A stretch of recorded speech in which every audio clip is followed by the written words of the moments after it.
Our Navy remains a symbol of the United States, of our dedicated and skilled sailors, of our technological genius and our massive but controlled military strength, which patrols the oceans of the world on a mission of peace. Named after the 38th President, Gerald R. Ford, who served in the Navy during World War II, USS Gerald R. Ford is the Navy's newest carrier and carrier class.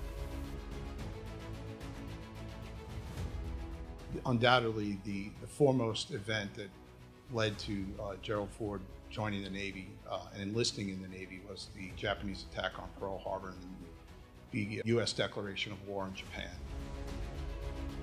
He commissioned as an ensign on 13 April 1942 and in short order was promoted to Lieutenant JG on the 2nd of June 1942. And then later in March of 1943 received another promotion to lieutenant. Interestingly, President Ford probably had two very significant factors and experiences that he was able to apply in his career as a naval officer. The first was the fact that he was a Boy Scout. He, in fact, is the only president to have ever been an Eagle Scout. And the other thing was his experience as a football player at the University of Michigan. His experience with athletics was important because when he was first commissioned in the Navy, he was brought in as a training officer, and he would ultimately serve as an athletics coach as well as an instructor of navigation and gunnery.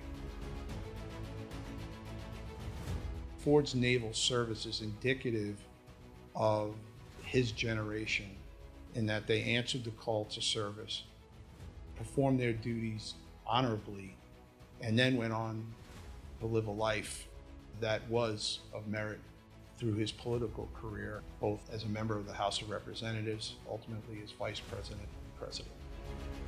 As the newest class of aircraft carrier, USS Gerald R. Ford will continue Ford's legacy as an asset to the fleet.